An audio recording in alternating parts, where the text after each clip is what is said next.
आज शिर्डीमध्ये खरं बघितलं तर मुख्यमंत्री एकनाथ शिंदे आणि उपमुख्यमंत्री देवेंद्र फडणवीस आणि अजित पवार यांच्या उपस्थितीत लाडकी बहीण योजना आणि महिला सशक्तीकरण मेळावा पार पडतोय। त्यासोबत थीम पार्क असेल, पशुवैद्यकीय महाविद्यालय आहे, त्याचं भूमिपूजन देखील पार पडणार आहे। आपल्या सोबत आहेत सुजय विखे पाटील।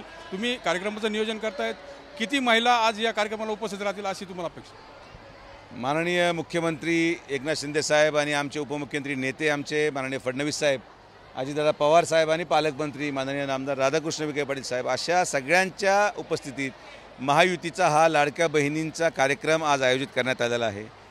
महिलांमध्ये जो उत्साह या संपूर्ण महाराष्ट्रामध्ये योजनेच्या मुळे पाहायला मिळाला, त्या माध्यमातून आज या कार्यक्रमाचं आयोजन केलेलं आहे। जवळपास 30,000 लाडक्या बहिणी इथं येणं अपेक्षित आहे। त्याचबरोबर शिर्डी विधानसभा मतदारसंघामध्ये माननीय नामदार राधाकृष्ण विखे पाटील साहेबांच्या माध्यमातून महायुती सरकारच्या वतीने जवळपास 1000 कोटी रुपयांचे प्रकल्पाचं लोकार्पण आणि भूमिपूजन असा तो एकत्रित कार्यक्रम आज घेतो आपण।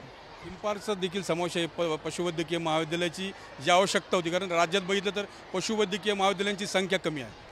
पशुवैद्यकीय मेडिकल कॉलेज हे खरं तर माननीय नामदार राधाकृष्ण विखे पाटील साहेबांची संकल्पना होती आणि आज तुम्ही पहा, आज आम्ही पहिल्यांदी याचे व्हिडिओ फुटेज रिलीज करत आहोत। थीम पार्क कसं दिसणार आहे, वेटनरी मेडिकल कॉलेज कसं दिसणार आहे, MIDC कशी दिसणार आहे, तर या व्हिडिओ फुटेजच्या माध्यमातून आज पहिल्यांदी सर्वसामान्य जनतेला शिर्डी विधानसभा मतदारसंघाचे हे कळेल की मागच्या 2.5 वर्षाच्या महायुती सरकारने शिर्डी विधानसभाच्या मतदारसंघाच्या पुढच्या 10 वर्षाचं रोजगाराचं आणि शिर्डी साईबाबाच्या या पावनभूमीमध्ये यात्री वाढतील या दृष्टिकोनातून नियोजन आपण कसं केलं आहे, शेतकऱ्यांचं नियोजन पाण्याच्या माध्यमातून कसं केलं, हे आज पहिल्यांदा सगळ्यांना पाहायला मिळेल। मोठे मोठे उद्योजक देखील अप्रोच होत आहेत। आत्तापर्यंत कोणते उद्योग संभाव्य वाटतंय तुम्हाला येतील?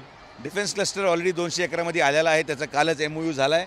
टाटा कन्सल्टन्सी सर्व्हिसेस एक प्रशिक्षण केंद्र आहे टाटाचं, 270 कोटी रुपयाची गुंतवणूक टाटा स्वतः करतं इथं। टाटाचं एक फायनलायझेशन झालेलं आहे। त्याचबरोबर कोल्ड स्टोरेज आणि अशा अनेक वेअर हाऊसेस आहेत।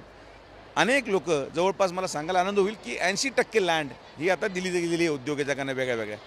महिला या कार्यक्रमासाठी येत होत्या, त्यांच्याशी आम्ही संवाद साधला। आनंदी आहेत त्या महिला आणि या योजनेच ही जी योजना सुरू झालेली आहे ही बंद होऊ नये, कारण विरोधक म्हणतात की 3 महिन्यानंतर योजना बंद होईल। मात्र महिलांना असं वाटतं की योजना आता कधीच बंद होईल। योजना कधीच बंद होणार नाही। हे निश्चित आहे की जर राज्यामध्ये महाविकास आघाडी सरकार आलं, तुम्ही पहा देशामध्ये जिथं काँग्रेसचं सरकार आहे किंवा काँग्रेस आणि मित्र पक्षाचं सरकार आहे तिथं या योजना बंद आहेत आणि जिथं भारतीय जनता पार्टी बरोबर असलेल्या NDAचं सरकार आहे तिथं या योजना चालू आहेत।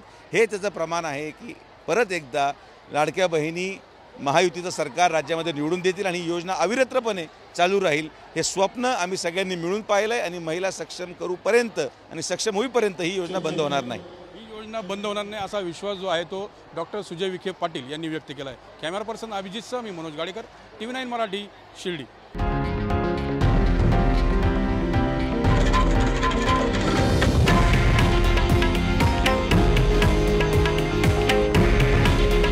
हे आहे देशातील नंबर 1 न्यूज नेटवर्क आणि आपण पाहत आहात TV9 मराठी।